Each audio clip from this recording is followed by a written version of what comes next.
नमस्कार फ्रेंड्स, स्वागत है एक बार फिर से आप सभी लोगों का माय यूपीएससी क्लासेस में।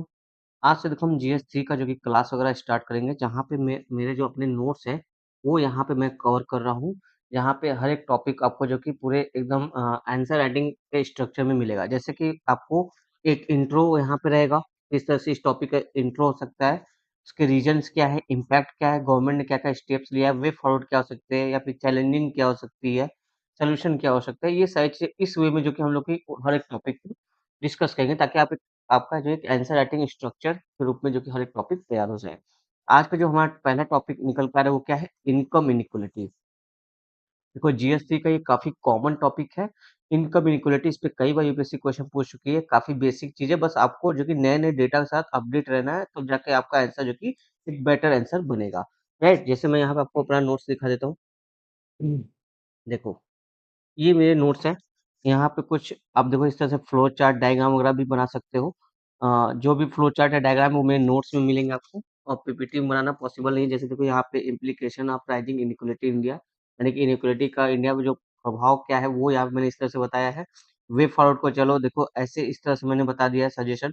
जब आपके पास स्पेस कम होता है तो आप इस तरह से काम कर सकते हो। गवर्नमेंट की स्टेप क्या है वो ऐसे, ऐसे, ऐसे इस तरह से फ्लो चार्ट में आप बता सकते हो। तो आप कम जगह में ज़्यादा चीज़ें कर लोगे, और आपका आंसर का जो स्ट्रक्चर है वो भी दिखने में अच्छा लगेगा।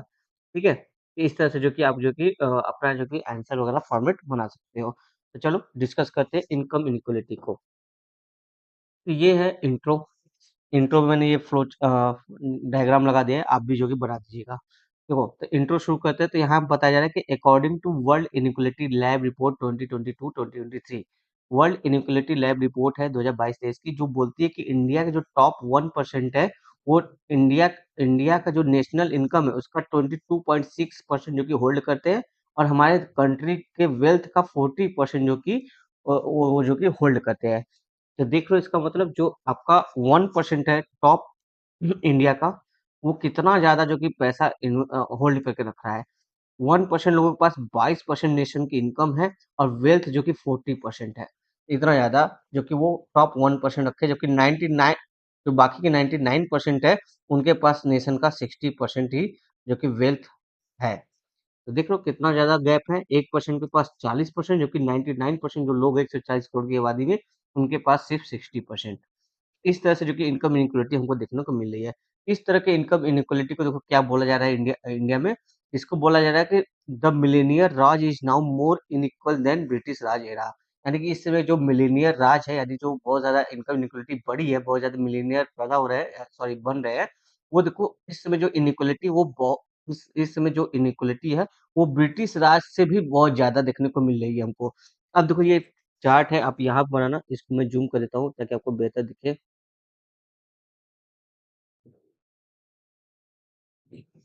देखो, एक सेकंड, थोड़ा सा इसको इरेज़ कर देता हूँ। हाँ, देखो, अभी यहाँ बताया जाए, देखो 1962 में इनकम इनइक्वालिटी बताया जाए कि टॉप 1% जो थे उनके पास लगभग 10 कह लो कि 13-14% जो कि नेशन की इनकम या वेल्थ वगैरह थी। 1960 में ये हाल था। 1962 में ये बढ़ के 15% से ज़्यादा हो गई, 17% के आस-पास हो गई, और अब फिर उसके बाद 2012 में अगर आप ये देखोगे तो करीब-करीब आपका 28% के आस-पास उनके पास जो कि नेशन का वेल्थ था। ठीक है? नेशनल वेल्थ यहाँ पे शेयर बताया गया है 1961 से लेके 2023 तक। 2012 में आते-आते कहीं-कहीं देखोगे 28% था, जो कि 2022 का यानी 2024 में देखोगे तो लगभग 2022-23 में देखोगे तो 40% के लगभग ये पहुँच गया है। तो कितना ज़्यादा इनकम इनइक्वालिटी देखने को मिल रहा है कि टॉप 1% जो कि कितना ज़्यादा नेशन नेशन का जो वेल्थ है वो जो कि इकट्ठा करके रखे हैं। तो इस तरह से इनकम इनइक्वालिटी का आप जो कि चार्ट वगैरह दिखा सकते हो, काफ़ी अच्छा है। 1960 से लेके 2022-23 तक का एक इंडिया का आज़ादी से लेके अब तक का काफ़ी अच्छा ये जो कि ग्राफ है। ठीक है? अब इसको बनाओगे तो काफ़ी अच्छा इम्पैक्ट पड़ेगा। चलिए, चलते ये इंट्रो में देखो, आप किसी भी रिपोर्ट का हवाला देके जो कि आप इंट्रो अपना लिख सकते हैं। काफ़ी अच्छा इंट्रो रहता है। किसी रिपोर्ट डेटा के साथ अगर इंट्रो शुरू करते हैं किसी भी टॉपिक का, जो रिसेंट टाइम में हो रहा है, तो काफ़ी अच्छा इंट्रो माना जाता है। या आप यहाँ पर आप इनकम इनइक्वालिटी को डिफाइन भी कर सकते हैं, तो मुझे लगा, लेकिन डिफाइन करने में जो कि आपका जो कि जो पेजेज़ है, जो कम समय भी कम रहता है, और वर्ड लिमिट भी होता है। तो वर्ड लिमिट जो कि थोड़ा-सा कहीं न कहीं आपका कम पड़ जाएगा, इसलिए मैंने यहाँ पे डिफाइन नहीं किया, क्योंकि सिंपल है, सभी जानते हैं इनकम इनइक्वालिटी क्या होता है। अब तो बेहतर आप सीधे जो कि डेटा से शुरुआत कीजिए। अब देखो, यहाँ पे रीज़न बताया जा रहा है। जैसा फॉर्मेट आंसर का है कि इंट्रो हो गया, अब रीज़न क्या है? इतना ज़्यादा इनकम इनइक्वालिटी क्यों हो रही है हमारे देश में? उसका कुछ रीज़न भी है। तो जैसे यहाँ बताया जाए कि पहला अनइवन इकोनॉमिक ग्रोथ। जो हमारे यहाँ इकोनॉमिक ग्रोथ है ना वो सही नहीं है, एक जैसा मतलब अच्छा नहीं है, अनइवन है, कहीं ज़्यादा कहीं कम है। जैसे यहाँ पे एग्ज़ाम्पल के तौर पे बताया जा रहा है, जो सर्विस सेक्टर देखोगे वो हमारे जीडीपी में लगभग 60% कंट्रीब्यूट करता है। अब मेनली कुछ ही जो स्टेट में ज़्यादा कंट्रीब्यूट करता है जैसे महाराष्ट्र, कर्नाटका, ये कुछ राज्यों में ज़्यादा जो कि कंसंट्रेटेड है। एक तो जो हमारा मैन्युफैक्चर सेक्टर वो उतना अच्छे से काम नहीं कर रहा है, इनइक्वालिटी होने का कारण ये है क्योंकि मैन्युफैक्चर सेक्टर में ज़्यादा लेबर वर्क है, जबकि सर्विस सेक्टर में बहुत कम लेबर वर्क लगता है। लेकिन ये देखो जीडीपी में जो कि 60% कंट्रीब्यूट कर रहा है, ये कहीं न कहीं अनइवन इकोनॉमिक ग्रोथ को दिखा रहा है। दूसरा बोला जाए कि यहाँ पे पॉलिसी फेल्योर, यहाँ पे बोला जाए किस तरह से पॉलिसी हमारा फेल हो रहा है इकोनॉमी के संदर्भ में, तो पता है कि इंडिया ने देखो मैन्युफैक्चर सेक्टर को इग्नोर ही कर दिया लगभग-लगभग और एग्रीकल्चर सेक्टर से सर्विस सेक्टर की ओर जो कि हम जंप कर गए। जो 1991 का रिफॉर्म अगर याद करो आप, तो यहाँ पे एलपीजी रिफॉर्म हुआ था और वो उसी टाइम से जो कि सर्विस सेक्टर काफ़ी तेज़ी से बूम किया है हमारे देश में। तो हमने 90 आज़ादी के बाद 1950 से लेके 1975 तक कह लो एग्रीकल्चर पे अच्छा फ़ोकस किया। फिर मैन्युफैक्चर्स पे हमको जाना चाहिए था, तो मैन्युफैक्चर पे हमने ज़्यादा फ़ोकस ना करके सीधे सर्विस सेक्टर पे जो कि हमने फ़ोकस कर लिया और मैन्युफैक्चर सेक्टर कहीं न कहीं जो कि एक तरह से साइड में रह गया और यही जो कि मैन्युफैक्चर सेक्टर जो कि लेबर इंटेंसिव होता है, बहुत ज़्यादा लोगों को रोज़गार देता है। ये जब वीक पड़ गया तो लोगों को रोज़गार कम मिलने लगा, जिससे इनइक्वालिटी बढ़ने लगी और सर्विस सेक्टर काफ़ी बूम हुआ, तो सर्विस सेक्टर में देखो कुछ ही लोग होते हैं, इनके पास जो कि वेल्थ काफ़ी आने लगा, इससे भी इनइक्वालिटी बढ़ने लगी। ये मेन कारण जो कि आपको कहीं न कहीं देखने को मिलता है पॉलिसी फेल्योर हमारा जो कि है जिसकी वज़ह से इनइक्वालिटी काफ़ी ज़्यादा हमको देखने को मिली है। ये देखो बोला है कि इनइक्वालिटी इन डेवलपमेंट, डेवलपमेंट में भी देखो तो इनइक्वालिटी रही है जैसे बताया है यहाँ पे जो हमारे सदन जैसे अगर ये इंडिया का अगर मैप देखो आप, मान लो ये कुछ इस तरह से, अच्छा तो नहीं बना है, फिर भी आप एज़्यूम कर लो, ठीक है? ऐसे कुछ है। आप एज़्यूम कर लो जैसे ये साउथ का है, ये ईस्ट है, ये वेस्ट है, ये नॉर्थ है। तो यहाँ बोला जाए कि जितना डेवलप हमारा वेस्टर्न स्टेट हुआ है और सदर्न स्टेट हुआ है, तो उससे बहुत कम जो कि नॉर्दर्न स्टेट और ईस्टर्न स्टेट जो कि काफ़ी कम डेवलप हुआ है। ये डेवलपमेंट में जो अनइवन है, असमानताएँ हैं, इसकी वजह से भी इनकम इनइक्वालिटी हमको देखने को मिलती है। यानी कि यहाँ के जो रीजन के लोग हैं, इनकी इनकम काफ़ी अच्छी है, जबकि इस रीजन के लोगों की इनकम उतनी अच्छी नहीं है। इस वजह से भी हमको इनकम इनइक्वालिटी देखने को मिलती है। तो उसी को यहाँ बोला है कि इनइक्वालिटी इन डेवलपमेंट। फिर बोला जाए कि poor coverage of schemes and corruption देखो इनइक्वालिटी को कम करने के लिए या पॉवर्टी को कम करने के लिए जो भी स्कीम वगैरह लाई गई थी ना वो अच्छे से इम्प्लीमेंट नहीं हुई है उनमें काफी ज्यादा करप्शन देखने को मिला है अगर याद करो आप 1980 के आसपास जो कि राजीव गांधी जी बोलते हैं कि अगर हम ऊपर से 1 रुपए भेजते हैं आम जनता के कल्याण के लिए स्कीम में तो उनके पास केवल 16 पैसे ही पहुंचते हैं 84 पैसा जो कि करप्शन में चला जाता है तो करप्शन की वजह से जो कि स्कीम जो कि अच्छे से इम्प्लीमेंट नहीं हो पाई इसलिए इनइक्वालिटी और बढ़ती चली गई वो कम नहीं हो पाई ठीक है और क्या यहाँ पे रीज़न है limited development of agriculture sector. Agriculture sector पे देखो काफ़ी अच्छा शुरू में तो अच्छा काम हुआ, ग्रीन रिवोल्यूशन वगैरह आए आपके व्हाइट क्रांति आई, श्वेत क्रांति आई, बहुत सारी चीज़ें हुई। शुरू में अच्छा हुआ लेकिन बाद में उसके बाद जब जैसे 1991 का पॉलिसी है उसके बाद से एग्रीकल्चर पे उतना खासा ध्यान नहीं दिया गया, तो इसलिए एग्रीकल्चर का लिमिटेड डेवलपमेंट रह गया। जैसे देखो लैंड रिफॉर्म का भी सक्सेसफुल ज़्यादा सक्सेस नहीं रहा, लिमिटेड सक्सेस रहा है। ग्रीन रिवोल्यूशन का भी लिमिटेड जो कि आपका सक्सेस रहा है, जिसकी वज़ह से देखो जो एग्रेरियन क्लास है उसमें इनइक्वालिटी काफ़ी देखने को मिल गई। कुछ एग्रेरियन क्लास काफ़ी ऊपर चले गए, काफ़ी धनी हो गए जिनके पास बहुत ज़्यादा लैंड वगैरह था और जो जिनके पास लैंड वगैरह नहीं था, बहुत कम थे, वो जो कि गरीब से गरीब होते चले गए। तो एग्रेरियन क्लास में भी काफ़ी इनइक्वालिटी हमको देखने को मिल रही है। नेक्स्ट बोला जाए कि कुछ सोशल फैक्टर है जिसकी वजह से हमारे देश में जो कि इनकम इनइक्वालिटी बढ़ी है। अब इस सोशल फैक्टर में देखो 1, 2 ए, बी, सी और डी ये 4 कारण मैंने यहाँ पे मेंशन किए, आप भी मेंशन कर सकते हो। थोड़ा-सा डायग्राम फ्लो चार्ट बना के मैंने तो ऐसे पॉइंट वाइज़ लिखा है। जैसे पहला क्या है इसमें निकल कर कि जो हमारा एजुकेशन सिस्टम है। Education system is not align यहाँ पे अलाइन होगा not align with industrial skill demand जैसा हमारे इंडस्ट्रियल को आज को इंडस्ट्री 4.0 से आगे अब हम 5.0 की तरफ जा रहे हैं जैसा हमारे इंडस्ट्री को रिक्वायर्ड है स्किल के वैसा जो कि हमारा एजुकेशन सिस्टम स्किल नहीं दे पा रहा है जिसकी वजह से जॉब्स वगैरह नहीं क्रिएट हो पा रही है जॉब्स लोगों को नहीं मिल पा रहा है तो ये एजुकेशन सिस्टम का कहीं ना कहीं फेलियर हमको देखने को मिला है डिग्री वाली सिस्टम ज्यादा देखने को मिल रही है सेकंड सोशल फैक्टर बोला जाएगा कास्ट जो कास्ट बेस्ड इनिक्वलिटी है वो भी काफी ज्यादा हमको देखने को मिलती है जैसे देखो जो हाई लैंडलेस है यानी कि अगर आप देखोगे जो लोअर कास्ट के लोग हैं उनके पास ज़मीन बहुत कम है, जबकि अपर कास्ट के पास ज़मीन काफ़ी ज़्यादा देखने को मिलती है। तो कास्ट भी कहीं न कहीं सोसाइटी में फैक्टर है इनइक्वालिटी का। फिर उसका थर्ड देखो जेंडर इनइक्वालिटी निकल के आ रहा है। तो बोला जाए कि जेंडर इनइक्वालिटी क्यों? पैट्रियार्की हमारी सोसाइटी में ग्लास सीलिंग का थोड़ा-सा फैक्टर देखने को मिलता है। अब फैमिली रिस्पॉन्सिबिलिटी तो बहुत ज़्यादा है, वुमेन पे, खासकर फीमेल पे। तो इसकी वजह से ये देखो कहीं न कहीं जो कि वर्क वगैरह वर्कफ़ोर्स में इनका पार्टिसिपेशन काफ़ी कम है और ये अगर आगे बढ़ना भी चाहती है तो इनको सोसाइटी कहीं न कहीं रोक देती है पैट्रियार्की के कारण। तो अब जेंडर इनइक्वालिटी कैसे यहाँ पे देखो बताया जा रहा है, थोड़ा-सा इसको मैं इरेज़ कर दूँ। तो जेंडर इनइक्वालिटी को भी मैंने 2 पॉइंट में यहाँ पे डिस्कस कर दिया है। पहला यहाँ पे बताया कि only 32% share workforce is female. NITI Aayog का डेटा है 2022 का कि केवल 32% जो हमारे अगर मान लो 100 वर्क है, 100 लोग काम करें तो उसमें से केवल 32 जो वर्कर हैं वो महिलाएँ हैं। बाकी जो कि आपके 68 है वो पुरुष काम कर रहे हैं। तो इस तरह से इनइक्वालिटी हमको लग देखने को यहाँ पे मिल रही है। इसकी वजह से जो कि इनकम इनइक्वालिटी भी ज़्यादा है, महिलाओं का जो कि वर्कफोर्स में योगदान कम है। सेकंड बताया जा रहा है जेंडर बेस्ड इनइक्वालिटी कैसे आ रहा है? जेंडर पे गैप देखने को हमको मिल रहा है। इंडिया में देखोगे main earn 82% of labour income whereas women can earn only 18%। ये वर्ल्ड इनइक्वालिटी रिपोर्ट 2022 कहती है कि जितना लेबर इनकम है उसका 82% इनकम देखो मेन के पास जाता है। अब केवल 18% इनकम ही महिला के पास जाता है। तो जो जो पे गैप है जेंडर में जेंडर के आधार पे देखोगे काफ़ी ज़्यादा देखने को मिलती है। और लेबर फोर्स और इसका कारण भी यही है, कहीं न कहीं वर्कफ़ोर्स में इनका योगदान भी कम है और साथ ही जो सेम काम के जो कि सेम सैलरी नहीं मिलती, कम मिलती है, महिलाओं को खासकर। तो ये जेंडर पे गैप वर्ल्ड इनइक्वालिटी रिपोर्ट का हवाला देके आप अगर मेंशन करोगे जेंडर इनइक्वालिटी किस तरह से 2 डेटा बताओगे तो काफ़ी अच्छा आपका आंसर जाएगा। ठीक है? नेक्स्ट यहाँ बोला जाए कि cycle of poverty and inequality. देखो एक साइकिल भी चलती है, पॉवर्टी इनइक्वालिटी का एक साइकिल है। थोड़ा-सा मैं आपको डिटेल में बताता हूँ कैसे चलती है। जैसे देखो मैं यही बता रहा हूँ, मान लो अगर पॉवर्टी है, कोई इंसान जो कि गरीब है, पुअर है, ठीक है? पुअर होगा तो उसके पास अच्छी एजुकेशन नहीं होगी, ठीक? हेल्थ अच्छी नहीं होगी। अब अच्छी एजुकेशन नहीं है तो उसको जॉब की अपॉर्च्युनिटी में वो लाइन में लगा नहीं रहेगा। जैसे कि अगर आपको डॉक्टर बनना है, इंजीनियर बनना है तो आपको ग्रेजुएशन एटलीस्ट करना होगा या फिर इंटर तो 12th पास आउट होना चाहिए, है ना? तभी आप नीट, आईआईटी, जेईई की एग्ज़ाम दे पाओगे, तभी जो कि आगे बढ़ोगे। अब कोई बच्चा है जो कि केवल क्लास 5 तक पढ़ा है या फिर पढ़ा ही नहीं अच्छे से या 10 में जो कि ड्रॉप आउट हो गया क्लास 10 आते-आते, तो वो कैसे जो कि जॉब अपॉर्च्युनिटी को ले पाएगा? नहीं ले पाएगा। तो इसकी वजह से अच्छी एजुकेशन, हेल्थ ना होने की वजह से जो कि वो जॉब अपॉर्च्युनिटी खो देता है जिसकी वजह से वो फिर गरीब ही रह जाता है। तो ये पॉवर्टी और इनइक्वालिटी का साइकिल इस तरह से और जब गरीब रहेगा तो अमीर बन नहीं पाएगा, पैसा का सोर्स इनकम नहीं बन पाएगा, तो वो इनइक्वालिटी फिर इस तरह से बढ़ती रहती है। तो ये कहीं न कहीं आपका पॉवर्टी और इनइक्वालिटी का साइकिल भी चलता रहता है हमारी सोसाइटी में जिसकी वजह से इनइक्वालिटी बढ़ती है। ठीक है?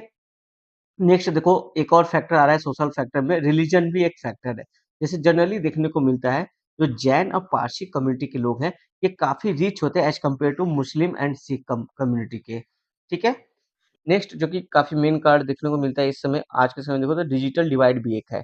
जैसे ये देखो जो डिजिटल डिवाइड बढ़ रहा है इसकी वजह से अनइक्वल अपॉर्च्युनिटी लोगों को मिल रही है। जैसे अगर शहर और गाँव का कंपेयर करोगे तो शहर में अपॉर्च्युनिटी ज़्यादा है एज़ कम्पेयर टू गाँव। क्योंकि शहर में देखोगे इंटरनेट वगैरह का एक्सेस ईज़ी है as compared to rural area में। रूरल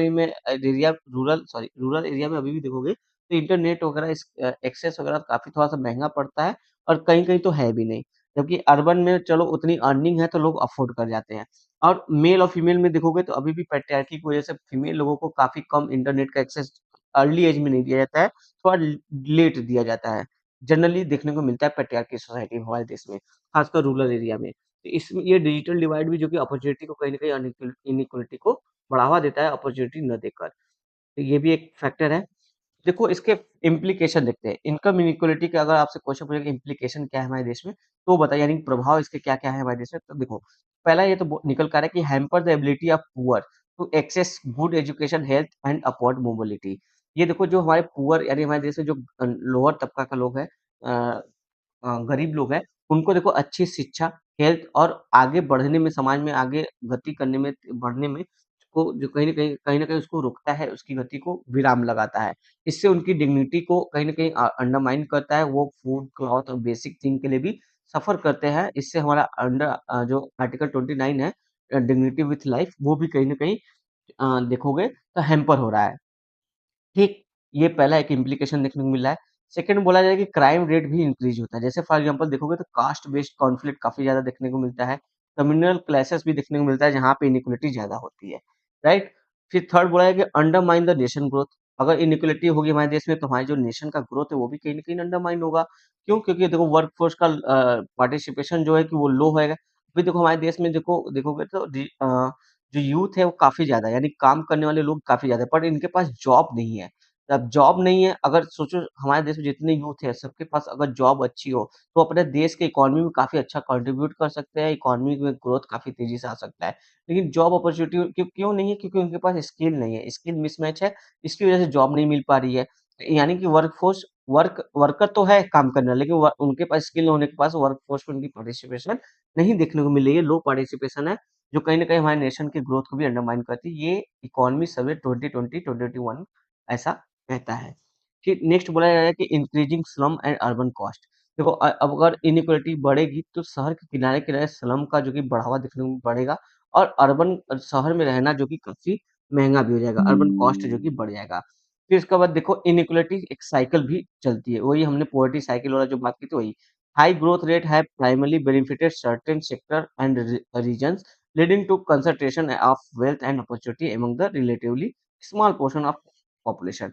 यहाँ बोला जाए कि इनइक्वालिटी साइकिल है, इस तरह से बोला जा रहा है कि देखो कुछ ही सेक्टर में कुछ ही लोगों को जो कि हाई ग्रोथ मिलता है, जैसे मान लो 1% लोग हैं टॉप, इनको देखो हाई ग्रोथ और सर्विस सेक्टर है। बाकी जो एग्रीकल्चर है, मैन्युफैक्चर सेक्टर उतना उसमें ग्रोथ नहीं मिला है, लेकिन सर्विस सेक्टर में ज़्यादा ग्रोथ मिला है। तो सर्विस सेक्टर में जितने जितने लोग हैं, कुछ ही लोग हैं, उनके पास वेल्थ काफ़ी ज़्यादा आएगा। बाकी अदर सेक्टर में वेल्थ उतना ज़्यादा नहीं है। तो यहाँ से जो कि अदर सेक्टर में लोग ज़्यादा है, यहाँ पे इनइक्वालिटी जो कि बढ़ेगी, मिसमैच होगी। ठीक है? कुछ रीजन्स है, कुछ सेक्टर है जो ज़्यादा अच्छा ग्रोथ कर रहे हैं, जबकि बाकी जो कि अच्छा ग्रो नहीं कर रहे।